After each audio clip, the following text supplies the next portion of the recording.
주신 이도 하나님이시요 또 취하시는 이도 하나님이심을 고백하면서 하나님의 주권을 인정하며 그에 합당한 삶을 살아가는 여러분 한 분 한 분을 축복합니다.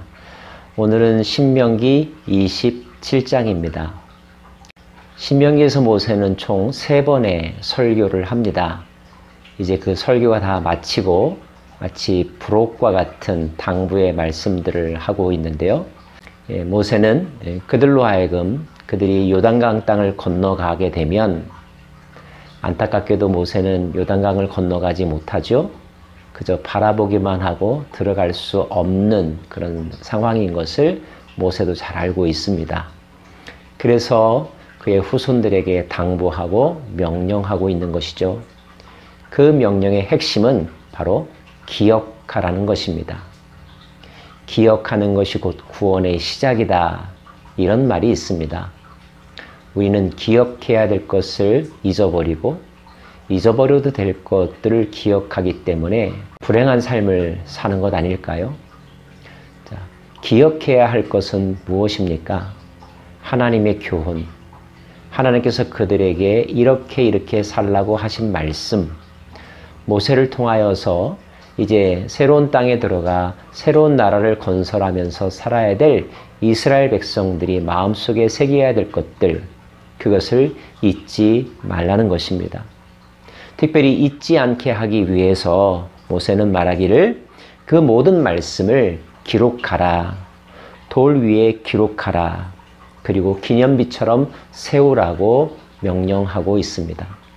더불어서 마치 선서식과 같은 중요한 세레모니를 그들에게 명령하고 있는데요. 12지파를 반으로 나누어서 에발산과 그리심산에 나누어 서게 한 다음에 한쪽에서는 그들이 해야 할 것들, 지켜야 될 것들을 선언하게 만들고 또 한쪽에서는 하지 말아야 될 것들을 선포함으로써 그 공동체 전체가 무엇을 하고 무엇을 하지 말아야 할지에 대해서 공동체적으로 맹세하는 시간을 갖게 합니다. 특별히 에발산에 선 사람들은 이러한 것들은 절대 하지 말아라. 명시적으로 모두 12가지를 재다짐하고 있는데 오늘 절대 하지 말아야 될 12가지 하나씩 살펴보기를 원합니다.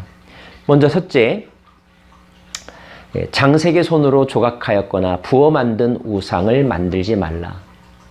십계명에도 하나님 외에 다른 신을 섬기지도 말 것이며 우상을 만들지도 말라라고 말씀하셨죠. 우상을 숭배하는 일, 하나님 아닌 것들을 의지하고 거기에 절하는 것은 여호와께서 보시기에 가증한 것이라고 했습니다.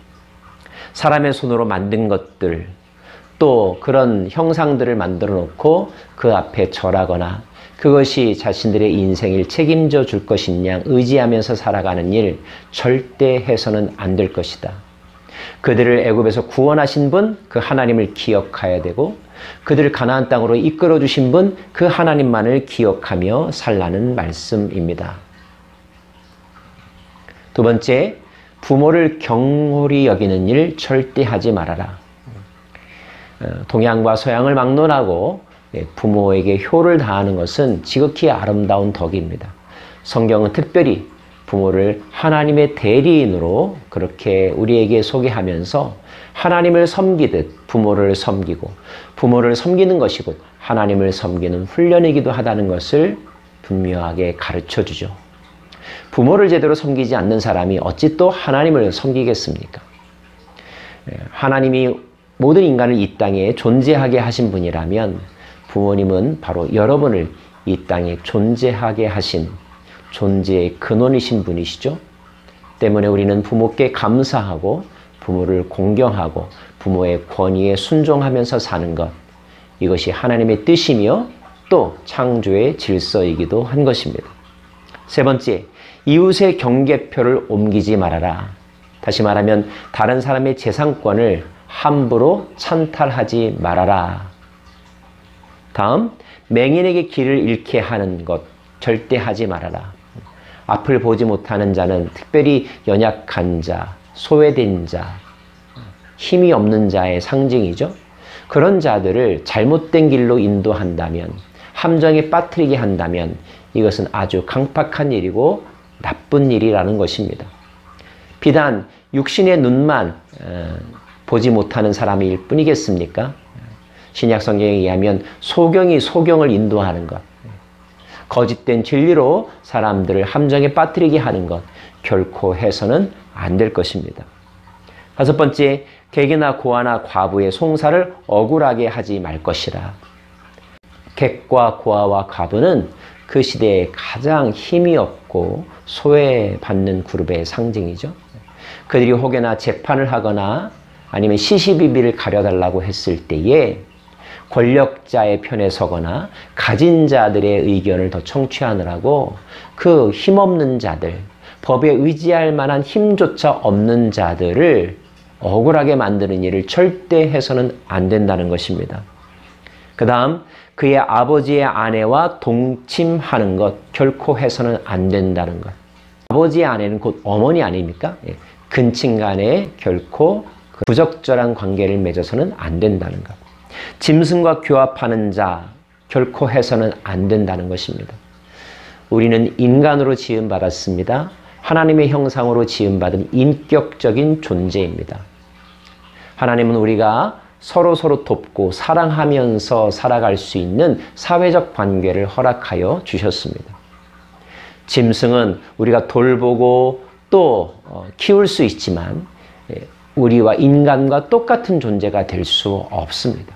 인간은 하나님을 사랑하고 인간을 사랑하며 인간은 하나님이 우리에게 맡겨주신 모든 것들을 사랑하고 또 보호하고 잘 경영하는 책임을 맡았을 뿐이죠. 어찌 짐승과 성적인 관계를 쾌락을 위하여 불미스러운 순리에 어긋난 일을 해야 한다는 말입니까? 결코 해서는 안 될 일입니다. 그의 자매 곧 그의 아버지의 딸이나 어머니의 딸과 동침하지 말라. 형제간에 근친간에 욕정에 이끌려서 성적인 경계선을 넘어서는 안 된다는 것입니다. 장모와 동침하는 자 마찬가지입니다. 그의 이웃을 암살하는 자, 즉 살인하지 말 것이라 분명하게 가르쳐주고 있고요. 무죄한 자를 죽이려고 뇌물을 받는 자 저주를 받을 것이라. 뇌물을 받는다는 것은 정의를 왜곡하는 것입니다. 옳고 그름이 분명함에도 불구하고 물질에 대한 탐욕 때문에 옳은 것을 그르다 하고 그른 것을 눈감아주는 것, 이것은 하나님의 공의와 공평을 무너뜨리는 악한 행동이죠. 그 다음, 이 율법의 말씀을 실행하지 아니하는 자는 저주를 받을 것이다. 이 모든 규정들을 꼭 지키고 해야 될 일들, 하지 말아야 될 일들 철저하게 지키라는 것입니다. 만약에 율법의 말씀을 잘 지키면 너희가 복을 받게 될 것이고, 이 말씀을 함부로 해석하고 무시하고 자기 뜻에 따라 아무렇게나 행동한다면 그 개인, 그가 속한 공동체, 더 나아가 사회, 국가가 무너진다는 것, 하나님의 심판을 받게 된다는 것, 이것이 신명기를 통하여서 모든 백성들이 알아야 될 내용이라고 강조하고 계신 것입니다.